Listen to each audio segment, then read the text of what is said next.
उनकी JNK वाली जो टीम है भाजपा की, उनकी सुनवाई नहीं है जम्मू कश्मीर यूटी एडमिनिस्ट्रेशन में। देखो, सुनवाई की जहाँ तक आपने बात की, पार्टी की ये बात मैंने भी सुनी थी। अब क्या मसला है, क्यों सुनवाई नहीं है, क्या कारण है और नहीं सुनने की क्या कारण है? क्योंकि कल जब ग्राउंड में कोई सेंटर का नहीं आएगा यहाँ इलेक्शन लड़ने के लिए, कल जब ग्राउंड में उतरना है, लोगों के पास वोट मांगने जाना है, तो यही लोग होंगे। तो इनकी क्यों नहीं सुनी जा रही है आज? उस पर ये खुल के बात क्यों नहीं कर रहे? अगर किसी को लग रहा है कि नहीं बन रही है, मेरी एलजी नहीं हमारी मान रहा है, तो वो सेंटर में बात करें, अमित शाह जी से बात करें, माननीय प्रधानमंत्री जी से बात करें। प्रधानमंत्री जी, कल हमने ग्राउंड में जाना है, हमने लोगों के पास जाना है वोट मांगने के लिए। तो आज हमारी अगर बात नहीं सुनी है, पब्लिक की बात नहीं सुनी है, तो हम कौन सा चेहरा लेके कल जाएंगे इनके पास वोट मांगने के लिए? तो ये उनको सोच दिया गया। जो कब्जा, जैसे कि मेरे पास था कब्जा, मैंने एफिडेविट दे दिया कि मेरी ये ज़मीन मेरे कब्जे में थी, मैंने आपको ये हैंड ओवर कर दी किसी को 5 की, उस हिसाब से अली के ये मैं इन लोगों का शुक्रिया अदा करना चाहिए गवर्नमेंट को, कि जिन लोगों ने उस वक्त में ये कश्मीरी पंडित, ये कश्मीरी सिख, ये कश्मीरी मुसलमान, इधर से जो ये पहाड़ी बेल्ट के लोग बैठे, इन्होंने अपनी रिहाइश पे बिठाया इन लोगों को, यहाँ पे बसाया इन लोगों को। उस वक्त में गवर्नमेंट के पास कोई जगह ही नहीं थी जहाँ इन लोगों को मतलब इनका अरेंजमेंट किया जाए या बैठाया जाए इनको। तो आज की डेट में इन्हीं को जाके उठ के टारगेट कर दे, ये एक बहुत बड़ी नाइंसाफ़ी है। तो इसलिए मैं रिक्वेस्ट करता हूँ आपको कि आपके माध्यम से ये आवाज़ आगे तक पहुँचनी चाहिए, एडमिनिस्ट्रेशन तक, माननीय एलजी साहब तक, गवर्नमेंट तक, कि हर आदमी पे जुल्म नहीं होना चाहिए। बशीर साहब, आप देख रहे हैं न्यूज़ शेयर इंडिया और मैं हूं अरफाज मडैंग। आज हम सुजमा में हैं और सुजमा में हमारे साथ बातचीत करने के लिए मौजूद हैं बशीर अहमद खटाना साहब, भाजपा सीनियर नेता हैं। सर, स्वागत है आपका न्यूज़ शेयर इंडिया में। आपका भी स्वागत, बहुत बहुत शुक्रिया डैंग साहब। बशीर साहब, कुछ लोग और भी हैं हमारे साथ यहाँ पे बैठे हुए हैं। अभी जो सिलसिला चल रहा है 9 जनवरी 2023 के बाद का, जो एक जम्मू कश्मीर यूटी एडमिनिस्ट्रेशन ने एक ऑर्डर निकाला हुआ है, आप सुजमा में रहते हैं, यहाँ के लोग, आपके पड़ोसी, क्या कुछ बातचीत हो रही है आपके साथ? देखिए डैंग साहब, जो आज ये ऑर्डर निकाला है गवर्नमेंट ने, माननीय एलजी साहब ने, तो ये ऑर्डर लोगों के लिए बहुत बड़ी मुसीबत बनी हुई है।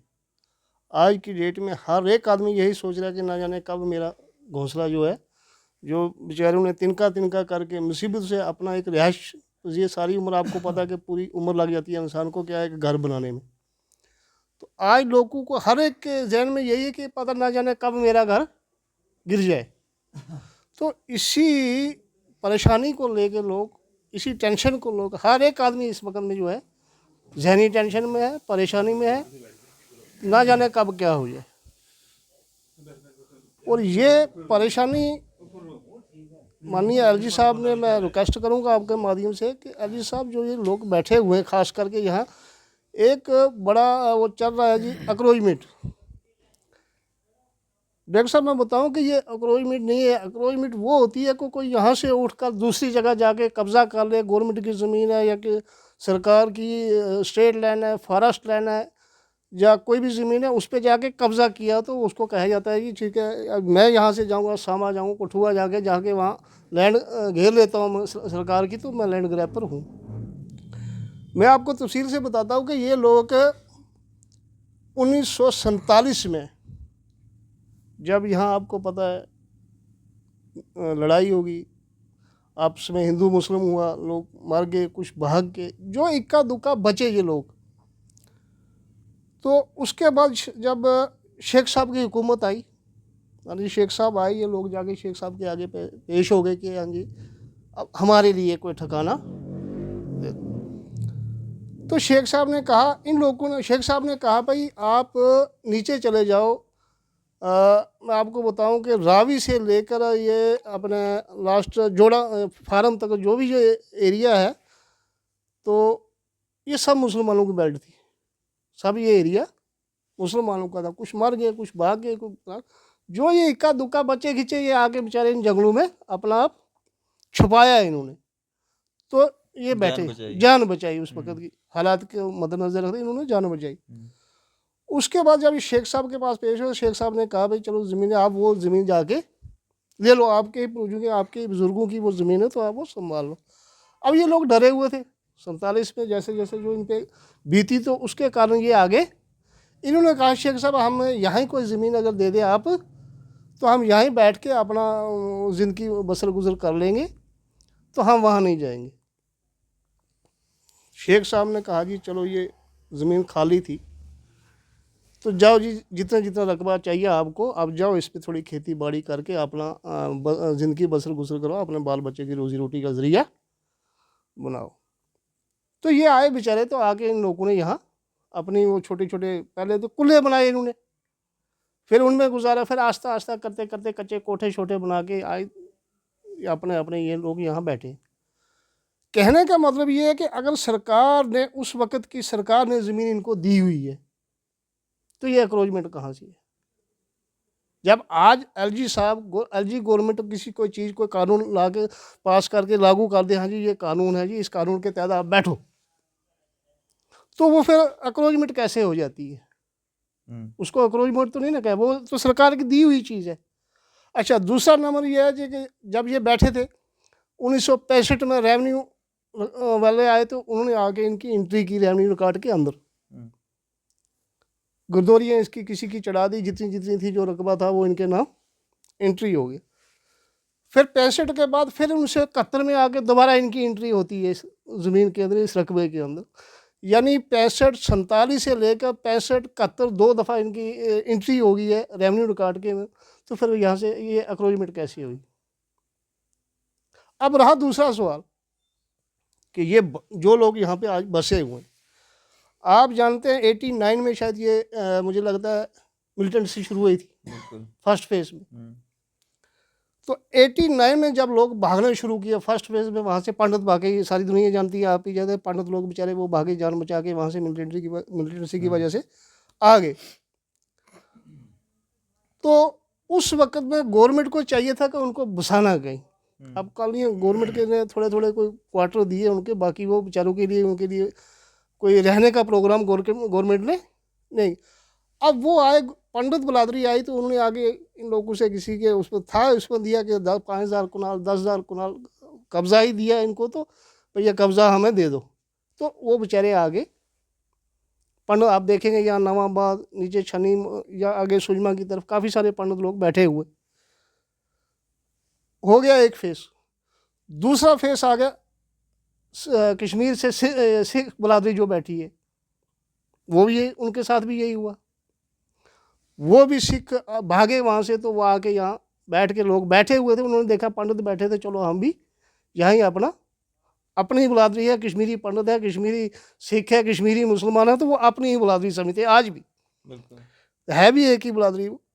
तो उन्होंने जब पंडितों को देखा हुआ बैठे हुए, तो वो भी आगे आस्ता आस्ता अपनी जान को बचा के वहाँ से कहा कि आपको पता है कि मिलिटेंसी के दौरान में यानी एक एक घर के 7-7 लोग काटे मिलिटेंटों ने, पूरे घरों के घर तबाह किए, खानदान तबाह किए उन्होंने। तो ये लोग वहाँ से बैठे। उसके बाद रही बात, आ गया कश्मीरी मुसलमान। जिस कश्मीरी मुसलमान को टारगेट किया मिलिटेंटों ने, वो भी बेचारा भागा वहाँ से अपना बाल बच्चा लेके। वो भी आके आस्ता था, जब उसने पंडित देखा बैठा हुआ, सिख देखा बैठा हुआ, तो वो भी आके अपनी बरादरी में शमूलियत कर गया। तो आस्ता आस्ता ये लोग यहाँ पे, उस वक्त में अगर इनको चाहिए थी गवर्नमेंट को कि इन लोगों को बैठाना, या हाउसिंग वाले, फर्ज तो हाउसिंग वालों का बनता था, पर चलो इनके हमारे ये ज़मीन है तो इनका हमारे पास ज़मीन है, 5-5 4-4 मरले का प्लाट इनको दे देते हैं हम। वो भी नहीं हुआ, वहाँ भी गवर्नमेंट फेर रही, हाउसिंग वाले फेर रहे। तो कहने को चलते चलते फिर जब यहाँ तक बात आज की डेट में आप देखते हैं कि जितने भी ये स्टेट लैंड, फॉरेस्ट लैंड, ये कोई 10 कनाल या 20 कनाल या 50 कनाल का मामला नहीं है। ये मेरे हिसाब से 70% आबादी आज की डेट में जम्मू कश्मीर में हम देखेंगे तो वो इसी लैंड पे है। अब मैं आपके माध्यम से एलजी साहब से रिक्वेस्ट करता हूँ कि 70% आबादी जो है, इसको आप कहाँ लेके जा रहे हो? किस तरफ इस जनता को कहाँ भेजोगे आप कि जितने ये लोग अपना कहाँ ठिकाना बनाएंगे? बाल बच्चा कल देखा आपने, कल यहाँ से बहुत बड़ा प्रोटेस्ट हुआ, हर ये नहीं यहीं हुआ, हर एक डिस्ट्रिक्ट में आप देख रहे हो रहे हैं, बिल्कुल। हो रहे हैं। हम्म, कल ये दुनिया अगर जिस हिसाब से ऑर्डर किया हुआ है इन्होंने, कि बीच में एक एलजी साहब कह रहे हैं कि चलो 5 मरला 10 मरले वाले को हम या कुनाल वाले को हम नहीं छेड़ते हैं। मैं स्वागत करता हूँ उनके उस बयान का, उनकी स्टेटमेंट का, लेकिन एलजी साहब कम से कम ये जुबानी दे रहे हैं, कुछ ना कुछ तो थोड़ा सा रिटर्न में भी दे दें कि चलो इन लोगों को थोड़ा सा एक राहत मिल जाए, तो चलो हमारे पास 5 मरला है 10 मरला है तो हमें कोई नुकसान नहीं देगी गवर्नमेंट। हाँ, उसके बाद ये हम भी कहते हैं कि जिसके पास आपको पास 50 कुनाल दिखती है, 30 कुनाल है, 100 कुनाल है, गवर्नमेंट उन पर कार्रवाई करे, हम लोग भी साथ हैं। लेकिन आम लोग, हर आम आदमी जो इस वक्त में है कि परेशान है, घर ना तोड़े जाए, घर ना तोड़े जाए, क्योंकि उनके बेचारे वो। और यहाँ मैं आपको बताऊं कि लोग कौन है, जब कश्मीरी पंडित भागे, सिख भागे, कश्मीरी मुसलमान भागे, उसके बाद आपको पता है कि ये बेल्ट पकड़ी मिलिटेंट ने, रजौरी, पुंछ, डोडा, भद्रवाह, गोल गुलाबगढ़, यहाँ भी वही हाल देखा मिलिटेंसी में। आप लोगों ने देखा क्या हुआ लोगों के पास। और आज बेचारे, ये नहीं कि इसमें कोई एक तबका ही बैठा हुआ है, कहीं कहते हैं ना, कई सारे स्टेटमेंट देते हैं कि ये पर्टिकुलर एक कमेटी को, यहाँ एक कमेटी नहीं है, ये उन लोगों को वाज़ेह वो सुन ले। मैं आपके माध्यम से, यहाँ एक कमेटी का कोई लोग, एक धर्म के लोग, एक धर्म के लोग, यहाँ हर धर्म का है। यहाँ आपको कश्मीरी पंडित भी मिलेगा, कश्मीरी सिख भी मिलेगा, यहाँ डोगरा लोकल हिंदू वो भी आपको मिलेगा इस एरिए में, और फिर यहाँ का जो पुराना गुज्जर बरादरी के लोग हैं वो भी आपको मिलेंगे। फिर उसके बाद यानी कि ये एक ज्वाइंट लोग रह रहे हैं यहाँ इसके अंदर। तो ये एक पर्टिकुलर किसी को टारगेट कमेटी नहीं है इस एरिए के अंदर। सुजमा बठिंडी, ये चाटा, चौआदी, रैका, बजालता, सेदड़ा या कायम या जानीपुर भी में आप देखेंगे। अब मैं आपके माध्यम से ये गवर्नमेंट से ये रिक्वेस्ट करता हूँ कि कम से कम, जैसे गांधीनगर किया इन्होंने, त्रिकुटा नगर किया इन्होंने, या ये बहु फोर्ट कुछ एरिया किया इन्होंने, उसके बाद जानीपुर का बहुत सारे एरिया वो इन्होंने रिकॉग्नाइज कर दिया। बख्शी नगर आप पूरा क्लियर कट यही था, जंगलात था, वो रिकॉग्नाइज हो गया। तो कम से कम जो जनवन कीमत है, जो जनवन रेट ला के इन लोगों के साथ इंसाफ किया जाए, नाइंसाफ़ी ना की जाए। जो इनके जो गवर्नमेंट रेट निकाले उसके हिसाब से इनसे जो फीस बनेगी वो ये अदा कर देंगे, तो इनको रिकॉग्नाइज किया जाए।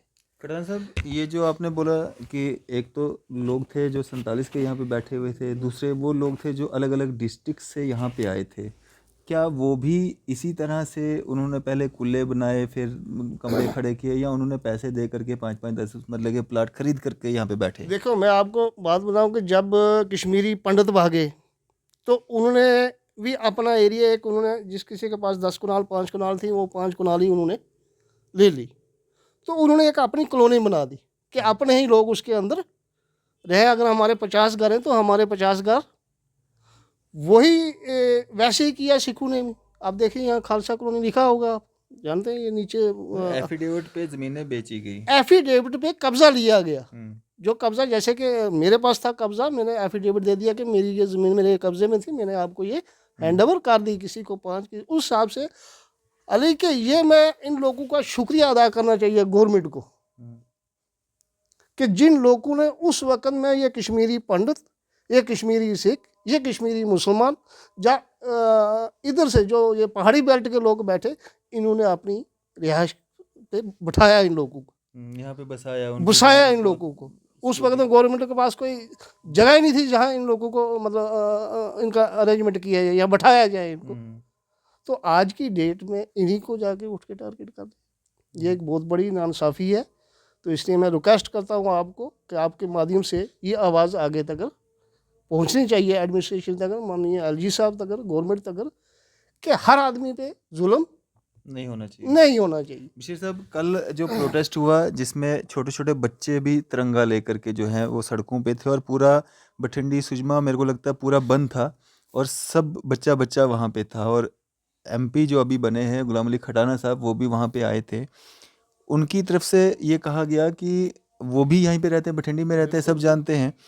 उनकी तरफ से ये कहा गया कि ये कोर्ट ऑर्डर्स हैं और ये जो नोटिस भेजे जा रहे हैं ये सबको नहीं भेजे जा रहे हैं, ये कुछ एक चंद लोग हैं जिनको ये नोटिस भेजे जा रहे हैं। आपको कितना नॉलेज है, क्या ये नोटिस घर घर तक पहुंच चुके हैं, हर किसी का नाम है, या सिर्फ वही 4-5 चुनिंदा नाम है जिनके पीछे सारे लोग चल पड़े हैं कि भाई इनका मत तोड़िए या इनका टूटेगा तो हमारा भी नंबर आएगा? देखिए डैंग साहब, जैसे आपने कहा कि कोई चुनिंदा लोग हैं या कुछ लोगों के नाम नोटिस निकला है, आज की डेट में चाहे एक के नाम निकला है, चाहे 10 के नाम निकला है, चाहे 100 के नाम निकला, हर आदमी डरा हुआ है। जैसे कि मैंने पहले आप ये सवाल का जवाब दिया कि जब तक ना मानिए एलजी साहब गवर्नमेंट रिटर्न में कुछ दे, तब तक हर आदमी इस वक्त में डरा हुआ है। वो ये नहीं सोच रहा कि उसका गिर गया तो मेरा बच जाएगा, ऐसा कुछ भी नहीं है। आज हर आदमी ये सोच रहा है आज उसका गिर रहा है, मेरा भी कल गिरेगा। जब उसके पास कोई प्रूफ ही नहीं है गवर्नमेंट का, तो वो क्या, चाहे उसको गवर्नमेंट क्या माने, कल गिराने वाले क्या मानेंगे, जब तक उसके पास प्रूफ ही कोई नहीं है।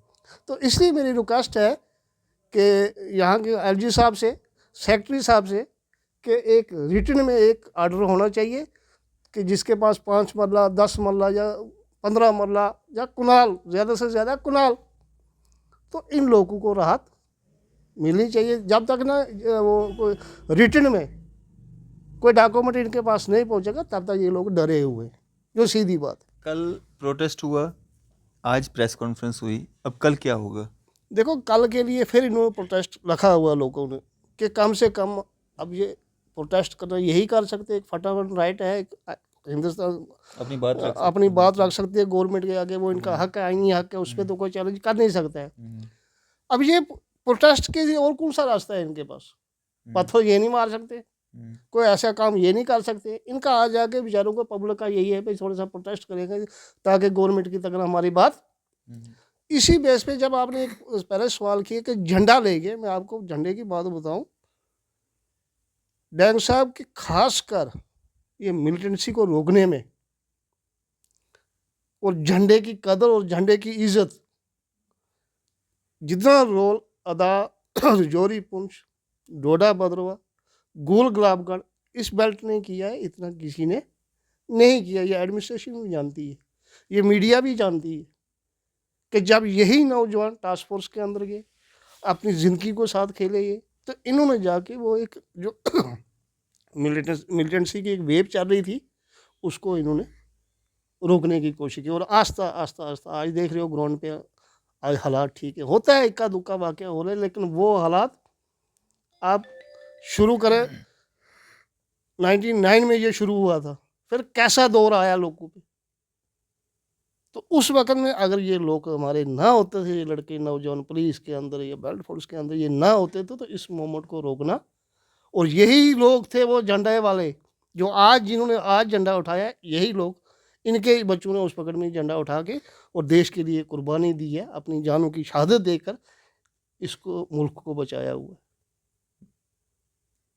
तो झंडा, आपने झंडे की बात की कि झंडे की कौन नहीं कदर करता है, ये पूरा हिंदुस्तान जानता है कि खास करके गुज्जर कौम जो है, गुज्जर कौम ने कभी कोई ऐसा कदम नहीं उठाया है कि जो गवर्नमेंट के ख़िलाफ़ को, जो अपना मुल्क के खिलाफ हो, लेकिन इन्होंने कुर्बानी दी है। इन्होंने हर 47 से लेके आज तक कुर्बानियाँ दे रहे हैं, और जो ये ज़मीन इनको दी हुई है आज लोगों को, कश्मीरी पंडितों को, कश्मीरी सिखों को, या जो भी जोरीपुर से आए, ये भी इन्होंने कुर्बानी दे दी है कि अपना खेत, अपनी ज़मीन उठा के दे दी बेचारे को, मेरे पास से चलो मैं नहीं वाद करूँगा, ये बैठ जाएगा, इसका कुल्ला झोंपड़ा बन जाएगा, ये अपनी ज़िंदगी, क्या ये कुर्बानी नहीं है?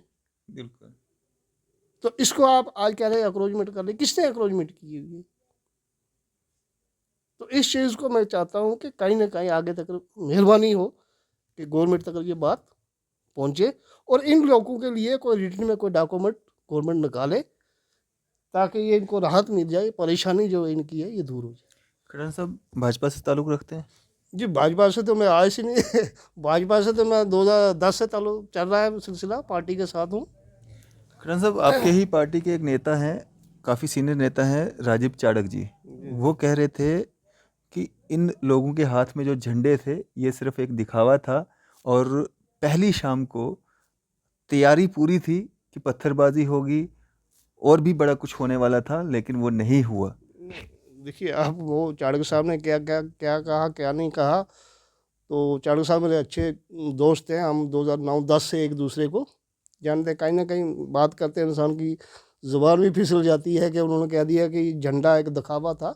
झंडा ये दिखावा नहीं है। ये मैं आपको आज भी बात बता दूँ कि झंडा एक दिखावा इन लोगों के लिए। इन्होंने हर वक्त में, अगर ये हिंदुस्तान का झंडा नहीं उठाएंगे तो किसका उठाएंगे भाई? आप ये बताओ, जहाँ रह रहे हैं, जहाँ बस रहे हैं, जहाँ इनकी पीढ़ियों की पीढ़ी चलेगी, आज ज़मीन के लिए 10 मरला या कुनाल या 20 कुनाल या 5 कुनाल किसी की जा रही है, तो वो कितना एक परेशान हुआ है। तो जब पूरी हिंदुस्तान की ज़मीन के लिए झंडा नहीं उठाएंगे ये, उस पर कोई एलिगेशन लगाया कि भाई झंडा दिखावा, एक दिखावा था इनका? वो तो आपके नेता है ना नहीं, आप। नेता मैं कहता हूँ, हो सकता है बात करते ज़बान, इंसान है, गलती का पुतला है, होगी होगी गलती, फिसल की ज़बान। ना ना, उन्होंने बड़े अच्छी तरह बोला था, और उन्होंने ये भी कहा था कि मेरे सोर्स ने मेरे को ये खबर पहुंचाई है नहीं, कि ये ऐसा कुछ होने वाला था जो कि नहीं हुआ।